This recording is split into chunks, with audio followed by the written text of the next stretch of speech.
Hi folks, it's Darcy from the Purposeful Welcome back to another day of Drycember, where we take a bite-sized chunk out of dehydrating every day during the month of December. Did I just say welcome to December? Welcome to Drycember? Welcome to Drycember. Okay, today we're taking another day to talk about machines and what I love and what I don't love about my Nesco 75. Yesterday I talked about the Excalibur and what I loved about it and what I didn't love about it, and I'll leave that up here in the cards for you if you'd like to look at that. But today we're talking specifically about the Nesco 75, which is the round machine, one of the round machines like this. And we're going to get into what I think about it and what I love about it.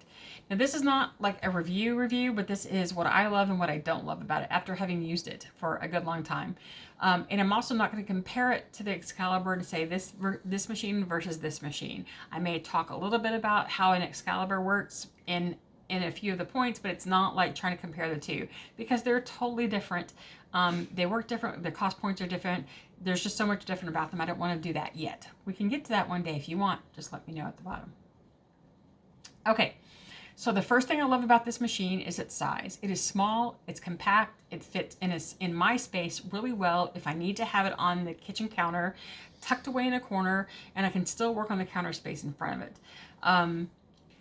The compactness of it, though, makes it to where I cannot do as much of produce on it as I can in my other machine. It requires me running through a little more often because I can't get as much produce on it at once. And because of the round quality of it and the hole in the middle, I put less on a tray than I can if it was a solid tray all the way across. Otherwise, the compactness of it makes it great. The second thing I love about my Nesco is that it's quiet. It is, even though it's the same wattage as my Excalibur, it is a quieter machine. So I can actually have it in the kitchen, right here in the workspace that we have. Our room is all one room. So we live right where I cook. And it is something I can run and it doesn't affect our daily life. We don't notice it. It's kind of in the background and it's easy to run when we're all together. The third thing I love about it is also the thing I hate about it. It's easy to clean because it's smaller, so I can put it in my sink and I can go through it. However, I am a bit of a brute when it comes to my stuff, and I'm not always careful. And the construction of this machine is such that you can easily break these things, and I really dislike that a lot, because when you dry on top of your tray and things stick to it, sometimes you kind of have to scrub. And if you scrub so hard that you break it, then it's not that great. And I didn't think that I scrubbed all that hard. But you can see here where I broke the tray out. And I did this on 2 of them. So my recommendation is, if you're going to get this machine, because the price point is great, it's a good machine and I really like it except for this. Get the clean screens that go on top of it, and always use mesh or parchment paper to go on top of this tray. Now this is meant to dry directly on. Okay, that they intended it to be that way. However, I'm going to tell you, put something on top of it that helps so that you can take that off, clean it, and you don't have to worry about cleaning these screens so much. I mean, these trays so much, because they do break pretty easily.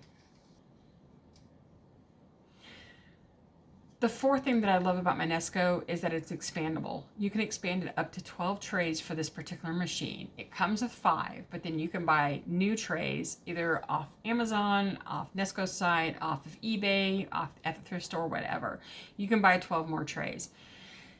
So that makes it to where you can run any amount of trays within that 12, and it's still got a good efficient dry time. You just have to rotate the trays during your time of drying. Running more than 12 trays makes it less efficient because it wasn't designed for more than 12 trays, but you've got that option to double your stack.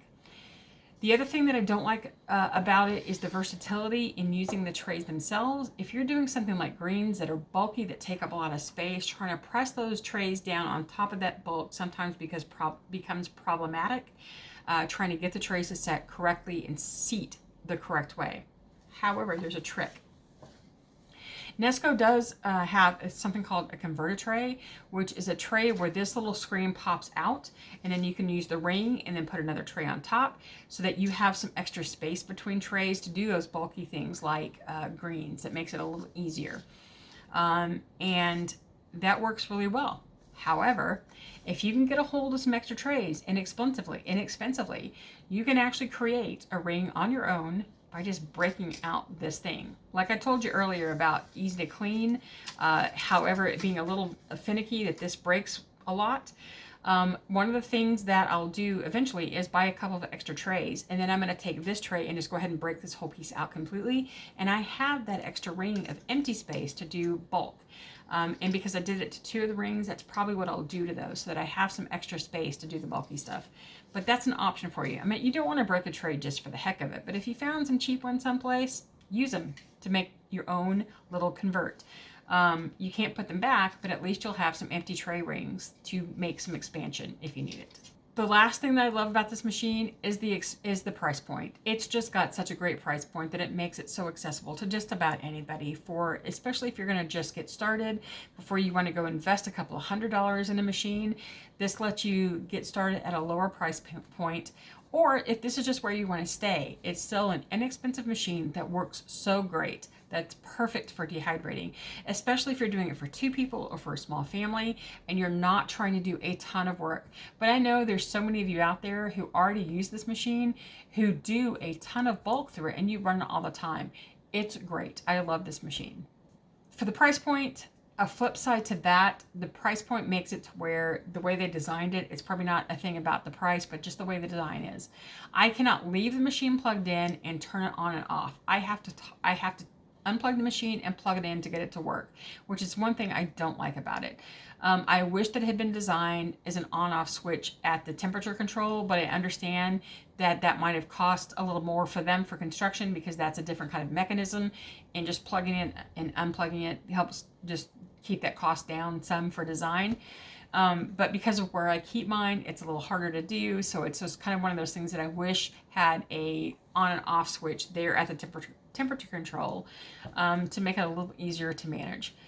So all in all, I love this machine. It is, I'm so glad that I bought it. I love having it as my backup machine, or if I'm doing smaller quantities, or if I just want, like for me, because I'm doing the blog, that I like to have pictures for both kinds of machines.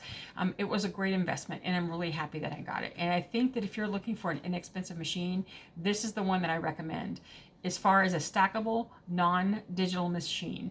Now, if you're wanting one of the digital machines, the Cosori stackable is the one that I would recommend.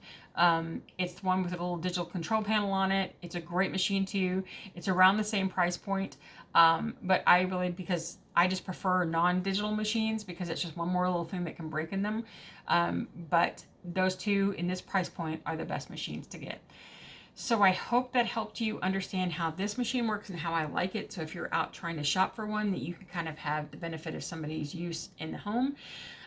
Let me know if you have any other questions about it down in the comments. I will be happy to answer them for you. So thanks for watching today. If you missed yesterday's video about my Excalibur and how I like it and what I don't like about it, it's right here. If you want to catch the entire Drycember series, the playlist is right here. If you'd like to subscribe to the channel, it's here. And we talk about food storage, preservation, and all sorts of things having to do with food, putting food in the pantry. So if you have any comments or questions, please leave them down below. I'd love to hear your questions, and I'll answer any that I know, and I'll go research for you if I don't. And I just want to help you pick the right machine for you. So if you want to see what I thought about my Excalibur, I'll leave that video right here. To see the rest of the Drycember series, it's right here. You can subscribe to my channel here, and I will see you tomorrow on another edition of Drycember. Thanks for watching.